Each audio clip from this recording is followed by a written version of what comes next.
Un cordial saludo. Este es el segundo podcast debido proceso que convoca la Universidad Externado de Colombia a través de su Facultad de Derecho. Soy Ramiro Bejarano, director del Departamento de Derecho Procesal. Hoy tenemos el gusto de contar con los invitados, el magistrado Marco Antonio Álvarez, magistrado del Tribunal Superior de Bogotá, Sala Civil, catedrático, polemista, autor de muchos libros, participante de todas las comisiones de reforma de los códigos, y la joven jurista, la doctora Mónica León, una profesora de la Universidad Externado de Colombia, que a pesar de su juventud ya ha escalado a un nivel de aceptación y de reconocimiento como una procesalista y jurista. Muy bienvenidos. El tema que hoy tenemos es el de la inteligencia artificial. Doctor Marco Antonio, usted que es profesor y que sabe por lo que le voy a preguntar, ¿cómo le diría a una persona que no tiene idea de lo que es la inteligencia artificial, qué es la inteligencia artificial, de manera que entienda, que no sea como las definiciones de los ingenieros que explican como para que uno no entienda? Muy amable, profesor Bejarano, gracias por la invitación, lo mismo a la universidad. A ver, en términos sencillos, inteligencia artificial, en el marco de lo que son las tecnologías de la información, es un sistema construido a partir de algoritmos que por supuesto requiere una serie de datos que le permiten ejecutar o que permiten ejecutar ciertas tareas más o menos complejas.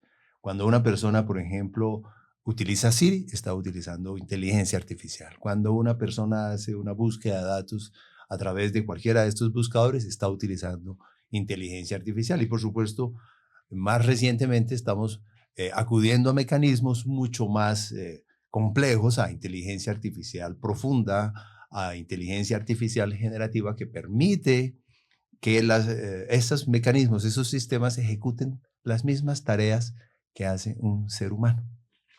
Y entonces yo le pregunto, antes de preguntarle a la doctora Mónica, ¿de qué sirve la inteligencia artificial en el ejercicio de la profesión? A usted como magistrado o a mí como abogado. Yo creo que mucho, porque la inteligencia artificial bien manejada, si me permiten la expresión, puede ser un coequipero del abogado, puede ser un coequipero del juez.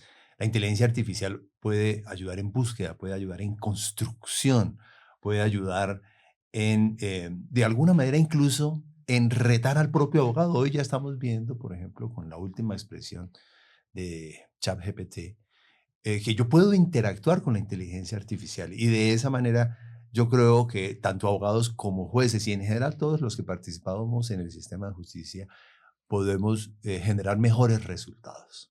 Doctora Mónica, usted que tiene todavía edad para moverse con rapidez y con soltura en este tema de del mundo digital, usted, por ejemplo, ¿qué experiencia tiene en la aplicación de la inteligencia artificial en su vida profesional?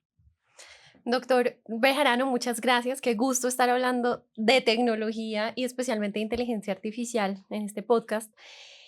En el ejercicio de la profesión ya hay un gran campo en el cual lo he utilizado y otro mucho más grande en el que creo que falta utilizarlo y emplearlo y de eso pues hablaré en unos minuticos. No es un secreto para nadie que hacer la traducción de documentos legales, pensemos en una demanda, en una contestación, incluso dictámenes periciales, no, tiene una alta rigurosidad técnica, Cuando pero usted dice también, traducción, ¿se refiere de un idioma a otro? exactamente, traducción y lo he utilizado respecto de clientes que están en otros países, en otros continentes, de hecho, en continente asiático, para traducir documentos a inglés y documentos pues a idioma japonés, entre otros. En cuestión de minutos, ellos pueden tener una traducción que tomaría aproximadamente días o semanas hacerlas por cualquier ser humano. Ese es uno de los usos en los cuales día a día lo he utilizado en distintas Eso lo oportunidades. puede hacer en Google. Google tiene un programa de inteligencia artificial justamente para eso. ¿Cuál es la diferencia? Que uno puede ingresarle comandos para que tenga en cuenta que se trata de un documento legal o que tiene un tecnicismo Pero denos jurídico. otro ejemplo, o denos otro ejemplo que los que estén viendo este podcast se sientan sorprendidos, porque lo que usted nos acaba de decir es muy útil, Ok. pero eso es de Google también. Ok, es cierto. Hay un sistema, de hecho, hay una aplicación que funciona y se llama Javi. Y como esas, hay otras. ¿Qué es lo que hacen esas aplicaciones? Esas aplicaciones tienen en cuenta en minutos los avalúos que hay en los bienes que están ubicados en un sector que uno establece. Con base en esa tecnología, pues logran más o menos establecer cuál es el avalúo de un inmueble y lo mismo aplica para carros. Entonces uno le ingresa al sistema dónde está ubicado, por ejemplo, el inmueble, qué características tiene, se puede aplicar también para vehículos automotores, qué características tiene ese vehículo, motor, modelo, especificaciones e incluso si uno le ha hecho alguna reparación locativa o adicionales. Y esos avalúos uno, aunque en los procesos judiciales aún no han sido completamente aceptados, son una puerta gigante que hay justamente para hacer esto. Hay un riesgo que puede correr uno usando otro tipo de aplicaciones de inteligencia artificial como el recaudo de jurisprudencia. Y si bien creo que es una herramienta absolutamente útil, no puede pasarnos lo que ya le pasó a un abogado en Estados Unidos que fue sancionado justamente en el estado de Florida porque aunque este abogado tenía 15 años de experiencia, recurrió a programas de inteligencia artificial para encontrar antecedentes jurisprudenciales. Este abogado, por supuesto, usó esa información y al usar esa información, el juez y justamente su contraparte se dio cuenta que varios de los antecedentes que mencionaba no tenían existencia alguna en el mundo, eran básicamente inventados por O sea que la inteligencia artificial. artificial es inteligente pero tramposa también. Es inteligente, pero más que tramposa, es que no es completamente fiable en el sentido de que no va a reemplazar nunca a un ser humano. Y yo creo que esa es la diferencia que nosotros podemos hallar en materia de justicia. Hay muchas tareas que sí pueden ser reemplazables, pero esa no. Sí, tramposa no. A ver, doctor Marco Antonio, ¿cuál es su opinión? Tramposa no. Lo que pasa es que la inteligencia artificial, digamos, a nivel básico, tiene tres claves, en mi opinión. Lo primero, los datos. No hay inteligencia artificial sin datos. Es como con el ser humano. Si a mí me dicen, hábleme de ingeniería mecánica, pues no voy a poder hablar porque no tengo ni idea, no tengo los datos. Lo segundo son los algoritmos, esas construcciones que se hacen para generar determinadas respuestas. Y tres, los llamados prompt, que son los requerimientos. Si un sistema de inteligencia artificial no tiene datos o se le dieron malos datos o si los algoritmos no están adecuadamente construidos o si mis requerimientos fueron inadecuados, si mis prompts fueron mal construidos, pues la respuesta que me va a dar inteligencia artificial es absolutamente inadecuada. Y si fuera de eso, pasemos al factor humano. No hay injerencia humana en la elaboración de los datos, en qué datos se va a manejar la inteligencia artificial. Si tampoco hay seguimiento para la validación en el proceso de construcción de los algoritmos y en el proceso de construcción del sistema de inteligencia artificial, y mucho menos hay capacitación para ejercer, para manejar esos prompts, y ni hay validación de la respuesta, pues el sistema de inteligencia artificial definitivamente va a fallar. Pero usted, doctor Marco Antonio, que es un magistrado de tantas horas de vuelo, le pregunto, ¿ha dictado alguna providencia con base en la inteligencia artificial? No. ¿Por qué?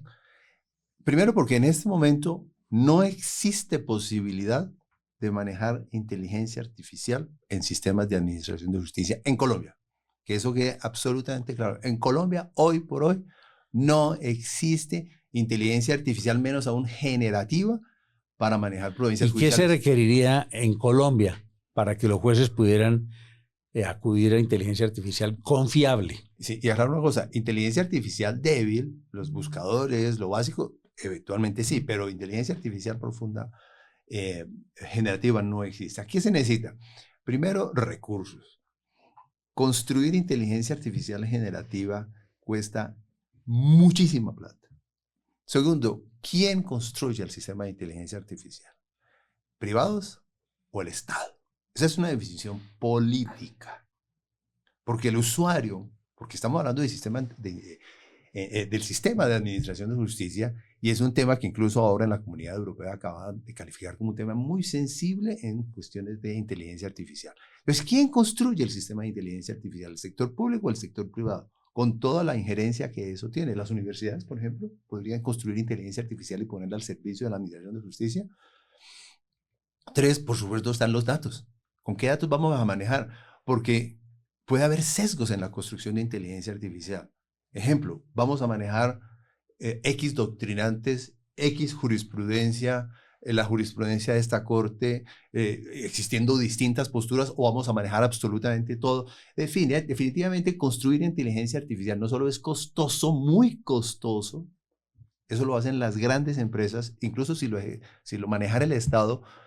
Yo no me imagino cómo serían los cuestionamientos si no llega a resultar en materia de cuestiones presupuestales. Entonces, ese es un tema que podemos manejar con pasión, pero si lo aterrizamos, no es tan fácil como decirlo. Pero yo pregunto entonces, no se puede en Colombia porque no está la infraestructura para eso. Ni la plata. Y no está ni la plata ni nada de eso, ni la voluntad política para hacerlo, además, seguramente.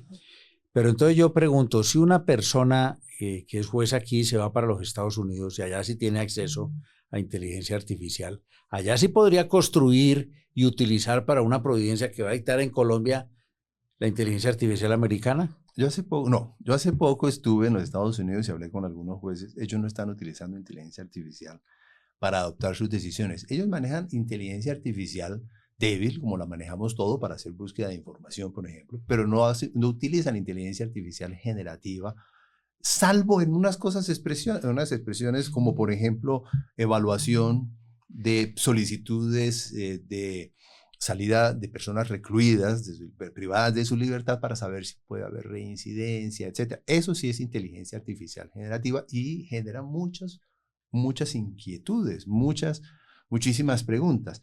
Entonces, hoy por hoy, que yo conozca, he estado muy atento, no existe, por lo menos en países del mundo occidental, sistemas de administración de justicia que manejen inteligencia artificial generativa para la construcción de decisiones judiciales, o por lo menos las providencias que llamamos interlocutorias o sentencias judiciales. Eso no existe todavía. Y si llegara a existir en los Estados Unidos, en Inglaterra, en España, eso sirve para ellos, porque es inteligencia artificial construida a partir de los datos de ellos, pero no necesariamente implica que podamos manejarla en Colombia. Tenemos un sistema jurídico con nuestras propias leyes, nuestra propia doctrina, nuestra propia jurisprudencia, etc. Doctora Mónica, entonces, ¿qué le pasa a una jueza o a un juez que construya una sentencia, una decisión interlocutoria, como dice el doctor Marco Antonio, sobre la base de utilizar inteligencia artificial? ¿A qué riesgo se expone? Bueno, hago una aclaración, y es que yo creo que aunque el doctor Marco Antonio ha afirmado tajantemente que en Colombia no se puede utilizar inteligencia artificial por parte de los jueces y demás por carecer de generativa, ok, aclarando entonces generativa por la misma infraestructura, yo realmente creo que el hecho de que desde la Ley Estatutaria de Administración de Justicia en el año 96 se hubiera dicho que las tecnologías deben estar al servicio de la justicia, pues abre una puerta muy grande, porque no hubo una lista taxativa de qué inteligencia, qué tipo de herramientas tecnológicas. Porque no se conocía, además. Exactamente, y porque hoy no podemos advertir tampoco cuáles van a ser las de la próxima década.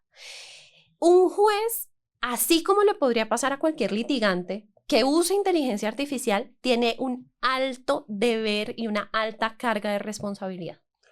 Los antecedentes que se citen, la forma en que se enuncien los hechos, es decir, cualquier herramienta de inteligencia artificial, sea o no generativa, creo que representa, tanto para los jueces como para los litigantes, una carga altísima de responsabilidad. Y para responder su pregunta, ¿cuál sería la consecuencia eventual en la que estaría inmerso el juez o un litigante? Porque creo que aplica para ambos. No es un tema de uso inteligencia artificial y por eso va a ser castigado. No. El tema es usted no adoptó las medidas de cuidado, usted adoptó una decisión suscrita por usted como juez o suscrita por usted como apoderado, que no observó reglas disciplinarias, la misma ley, incurrió en una vía de hecho. O sea, en términos castizos, la persona que haga el uso de la inteligencia artificial que el doctor llama generativa, lo que puede terminar es en la cárcel. Puede terminar en la cárcel si no revisa justamente qué documento está suscribiendo, qué conclusiones está dejando en su documento. Doctor Marco Antonio, para que a los oyentes y los videntes de este podcast les quede claro, brevemente, inteligencia artificial generativa es ¿qué? Es una modalidad de inteligencia artificial que utiliza sistemas de aprendizaje automático. Entonces, esa inteligencia artificial lo que toma es los datos que tiene, los ingresos que tiene, las salidas que tiene y aprende ella misma. Y comienza a generar nuevos datos, como si fueran datos estructurados, datos de ingreso y nuevas salidas ella misma. Eso... inventa el derecho, inventa interpretaciones. Yo no diría, es que la inteligencia artificial no piensa, no razona, no argumenta, no siente. La inteligencia artificial construye a partir de datos que tiene. Dice, usualmente después de va, viene a la calle. Entonces dice, va a la calle. Eso es lo que hay hasta el momento. Los que saben dicen que a la vuelta de 3, 4 años ya vamos a tener una inteligencia artificial que supere incluso al ser humano. Pero déjeme hacer una precisión. Siga.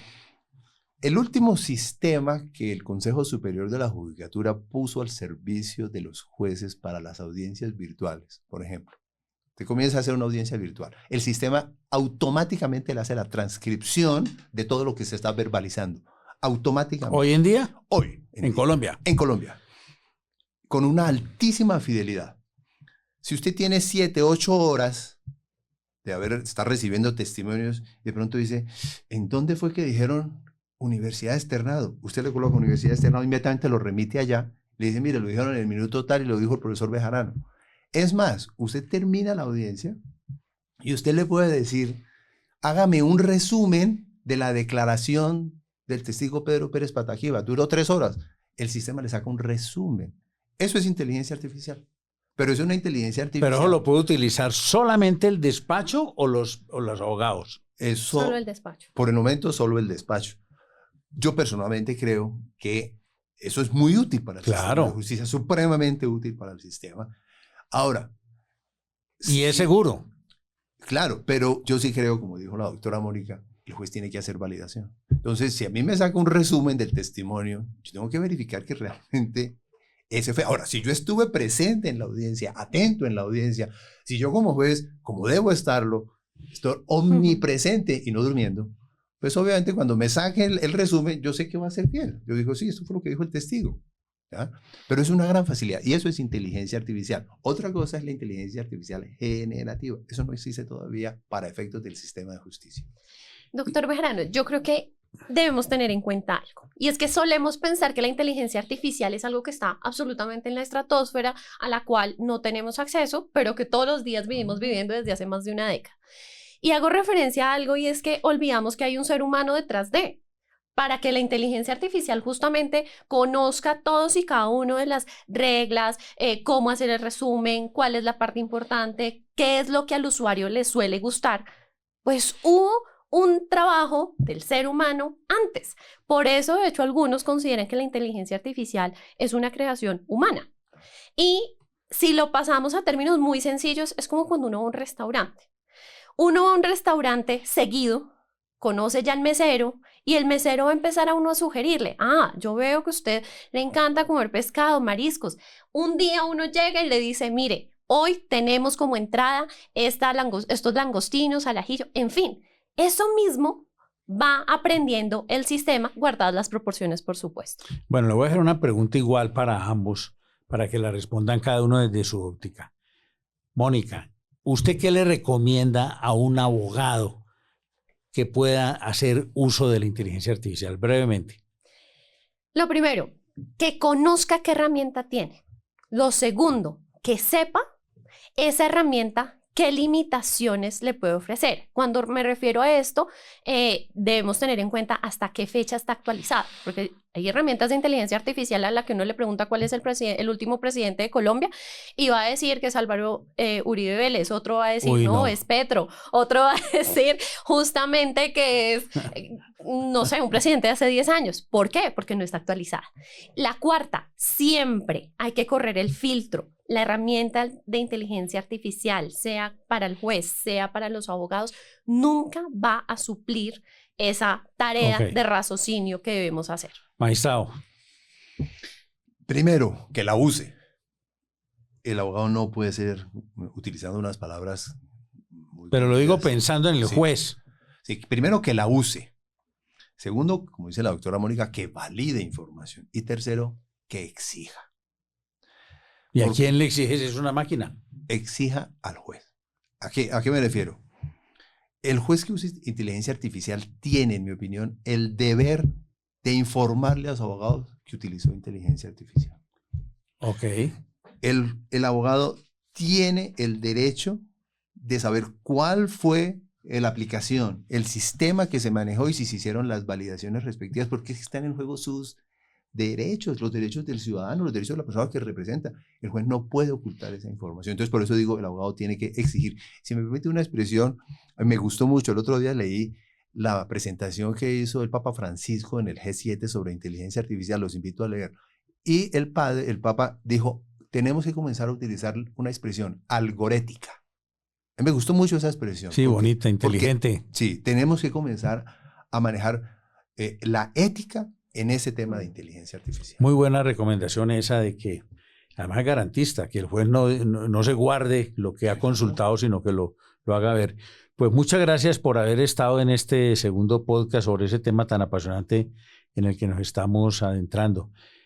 A ustedes, a las personas que se acercan a este podcast del debido proceso, muchas gracias. Los invitamos a que vean el observatorio constitucional que tenemos en la página web, donde solemos introducir comentarios a providencias, artículos, y está a disposición de ustedes de manera gratuita. Muchas gracias y que tengan muy buen entendimiento de estas lecciones que se dan en este podcast.